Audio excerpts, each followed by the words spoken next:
ज्योतिष और जीवन में आपका स्वागत है। श्री गुरु चरणों में नमन कर श्री गणेश की वंदना करता हूँ। हम चर्चा कर रहे हैं भगवती की उपासना में उनकी 10 महाविद्याओं की उपासना के संबंध में। 10 महाविद्याओं के क्रम में 5वें क्रम पर हैं भगवती भैरवी। उन्हें त्रिपुर भैरवी भी कहते हैं, पंचमी भी कहा जाता है उनको। महाविद्याओं के क्रम में 5वां स्थान होने के कारण उन्हें पंचमी भी बोलते हैं। भगवान शिव का जो रुद्र रूप है, उनकी शक्ति है ये, स्वाभाविक सी बात है।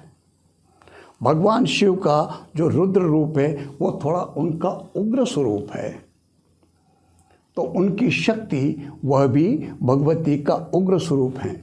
भैरवी की उपासना उग्र उपासना मानी जाती है। त्रिपुर भैरवी भी कहते हैं इनको। भगवती त्रिपुर सुंदरी वह सौम्य स्वरूप है और भगवती त्रिपुर भैरवी वो साधना में उग्र स्वरूप है शक्ति का। हम व्यावहारिक जीवन में देखें तो जो व्यक्ति सौम्य स्वभाव का होता है वो थोड़ा कार्य भी शांति से करता है।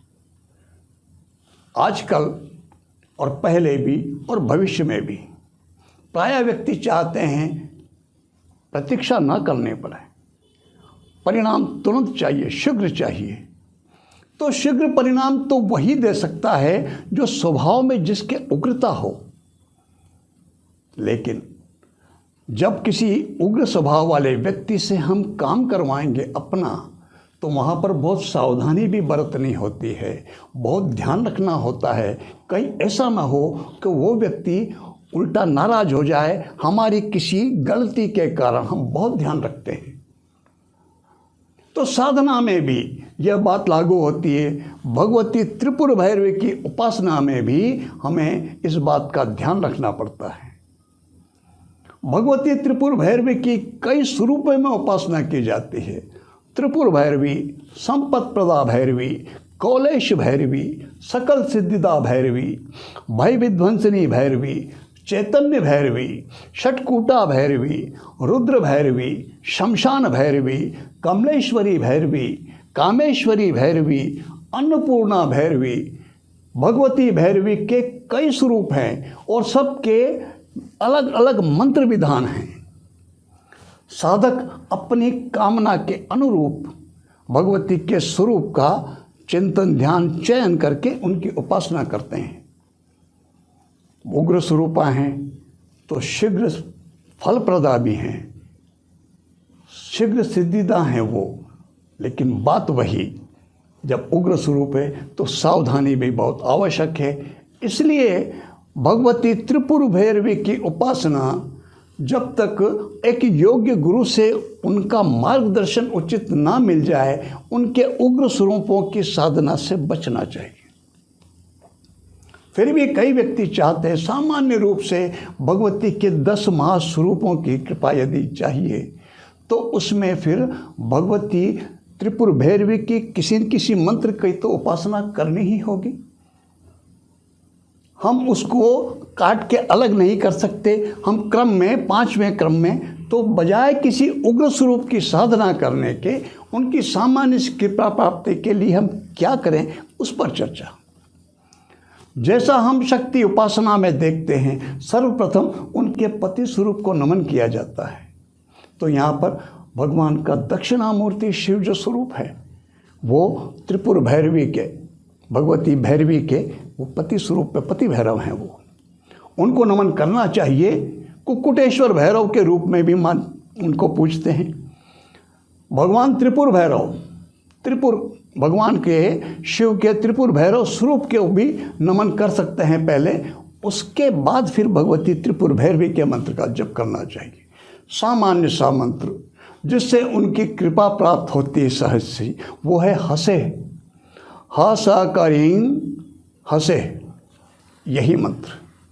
रुद्राक्ष की माला पर समय की उपलब्धता, हमारी श्रद्धा, उसके अनुरूप मालाओं का निर्धारण करके जप करना चाहिए।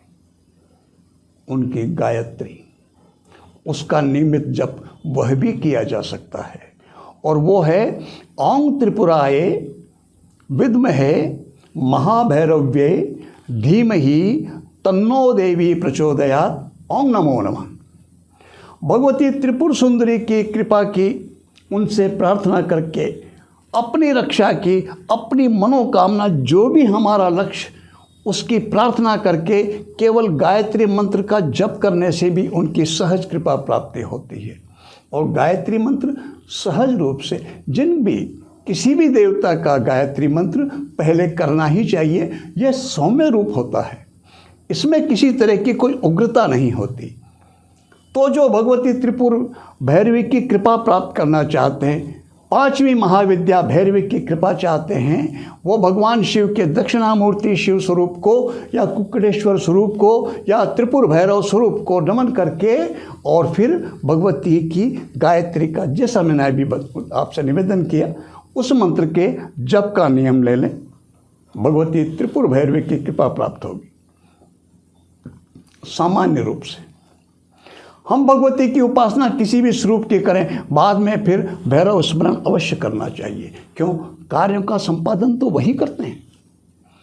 इसलिए ये उपासना, ये माला करने के बाद फिर अष्ट भैरव को ओं आद्यो भैरवो भीषणो निगदत श्री काल राजा क्रमात् श्री संहारक भैरवो अप्यत रूरोश्चोन्नमत्त को भैरव क्रोधश्चंड कपाल भैरव वर श्री भूतनाथस्ततो यष्टो भैरव मूर्ति दद्यु प्रतिदिन सदा मंगलम, और नमन कर लेना चाहिए।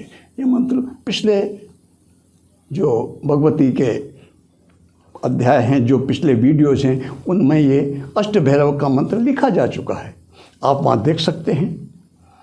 भगवती भैरवी, त्रिपुर भैरवी अपने सभी स्वरूपों में आप सब पर कृपा करें। शीघ्रता से आप सबके यथेष्ट कार्यों की, आप सबकी मनोकामना पूर्ण करें। इसी प्रार्थना के साथ मैं आप सबको नमन करता हूँ। नमस्कार।